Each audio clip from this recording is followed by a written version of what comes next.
Hola a todos, nosotros somos estudiantes de Ingeniería Tecnológica del Perú. Estamos cursando el primer ciclo y en esta oportunidad vamos a exponer un orgánico ritual del tema de aspectos generales del factoring nacional e internacional. Bien, empecemos con el concepto. El concepto de factoring en sí tiene diferentes formas e intentos por definir, debido a la multiplicidad de servicios que subyacen a esta actividad, que se hace difícil contextualizar su frecuencia. Por ello, los actores han decantado por hacer una descripción del factoring con el fin de evitar que las definiciones sean insuficientes. Por ejemplo, las sociedades de compra de cartera factoring, ellas distintas de los establecimientos de crédito, especialmente facturados para el defecto. Ya, esto nos va a conocer que el factoring es un contrato que implica la adquisición de los créditos de una empresa, que además de ser un contrato, es una operación mercantil y de financiamiento en la cual se adquiere por parte de una entidad autorizada y especializada la cartera de una serie de empresas en un periodo determinado, y que, de lo expuesto por lo mencionado a norma, no se puede inferir la totalidad de rastros caracterizados del factor. Ahora empecemos con los antecedentes históricos, según los estudios realizados por los profesores Sánchez y Sanabria. En la antigua Roma existió la vieja figura de inspector, persona a la que un comerciante encargaba la gestión o administración de sus negocios o un establecimiento de comercio. El inspector fue definido como el que se pone en la tienda o el lugar donde se vende o se compra, y el que es puesto para el mismo fin sin un lugar determinado. El contrato entre el dueño del negocio Dominus Negoti y quien recibe el cargo instructor se denominó propósito instructorina. El dueño de la taberna y el instructor podían ser demandados directamente en virtud de sus contratos mientras dirigían o administraban su negocio. El factor es utilizado para denotar, entre otras, relación demandado existente a actividades específicas. De tal manera, la actividad del factor se fue generalizando, llegando a colonizar a los Estados Unidos de América por el Reino Unido, que durante los siglos XVI a los siglos XIX, los ingleses realizaban ventas de mercaderías británicas con otros factores, creando así cadenas que se encargaban de la venta. Por ello, se creó el Whole Life Factor, esta modalidad sujeto, que es un negocio de cobranza, ya no un factor quien proporciona clientes, sino un factor quien proporciona las facturas. Ya. Hola, ¿qué tal?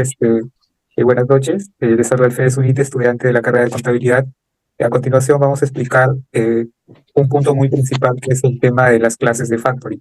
En realidad tenemos 14 tipos de factoring o clases de factoring, las cuales están divididas en 7 puntos muy importantes, ¿no? Tenemos el primero, que es factoring con financiación, sin financiación.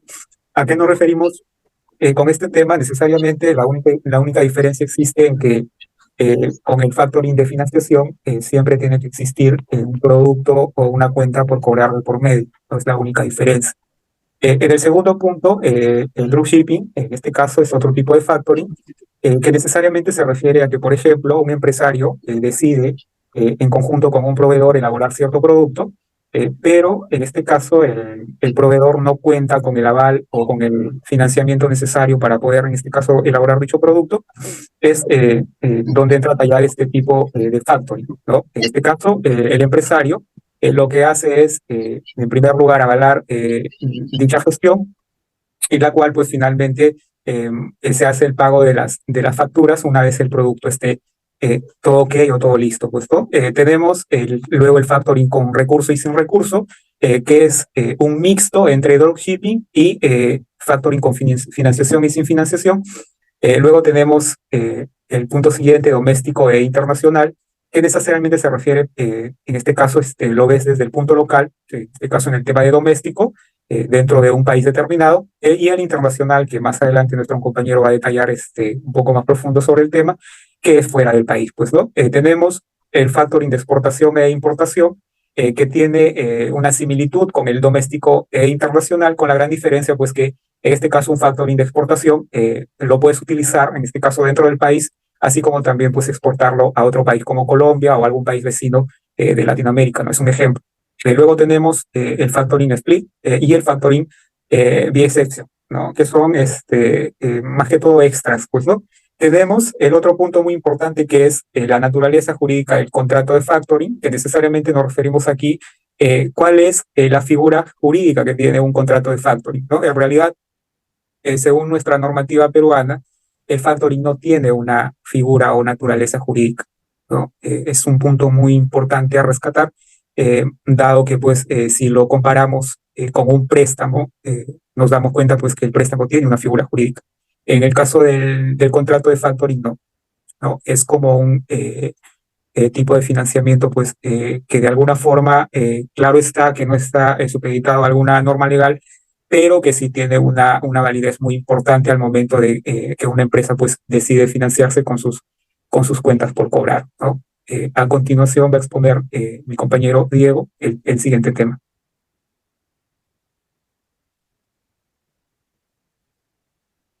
Diego, tu audio. Perdón. Buenas noches. Mi nombre es Diego Hermano Tapia Sánchez y el día de hoy voy a exponerles sobre me ha tocado los dos puntos del factoring internacional y la extinción del contrato. En extinción del contrato, tenemos que, según el artículo 1625 del Código Civil, un contrato se extinguiría por las siguientes razones: el vencimiento del plazo de dicho contrato, el cumplimiento del objeto contractual, el fallecimiento de la persona con la cual está el nombre de dicho contrato, cuando se declare en quiebra alguna empresa o la persona, disolución de las personas jurídicas y por razones anómalas.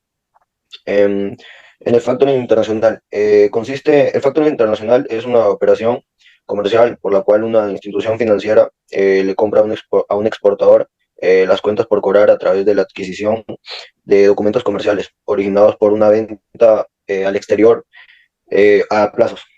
Tenemos también en tipos de factoring internacional al ámbito de la aplicación material.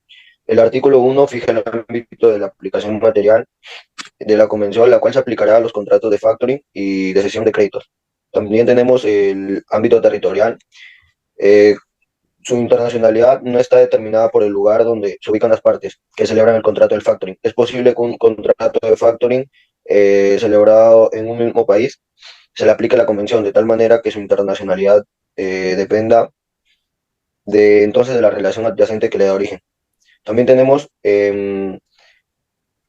otra rama del factoring internacional que sería la interpretación de la convención, que según lo previsto por la Convención en el artículo 4.1, para efectos de su interpretación se debe tener en cuenta su objeto y en general los fines enunciados en su preámbulo, tales como el principio de internacionalidad y uniformidad, así como el respeto de la buena fe en el comercio internacional y cuestiones propias de los instrumentos de derecho uniforme. También tenemos efectos jurídicos del factoring internacional. Dentro de ellos tenemos 4 puntos, los cuales son créditos futuros y créditos inexistentes, las cláusulas de no accesibilidad, los derechos que abarca la cesión y los deberes y obligaciones del deudor en el factoring internacional. Eso es todo. Buenas noches, el día de hoy le voy a hablar sobre las características del factoring. Para ello tenemos que una de ellas es consensual. Se refiere al Código Civil colombiano que establece en su artículo 1500 en un contrato que es consensual cuando se perfecciona con el consentimiento de las partes y se fijan los elementos esenciales del mismo. Tenemos el bilateral. Es claro que la relación jurídica en el contrato de factoring es bilateral, de tal manera que una vez nace el contrato se produce obligaciones tanto para el factor como para el cliente. Oneroso. Es claro que en este contrato existen una utilidad tanto para el adquirente como para la empresa de factoring. Esta definición está dada en nuestros ordenamientos por el Código Civil en el artículo 1497. Conmutativo. Según Rodríguez y Portillo, son conmutativos aquellos contratos que en las obligaciones se miran como equivalentes unas por otras, existiendo una proporcionalidad entre las partes que deben hacer o dar. De adhesión.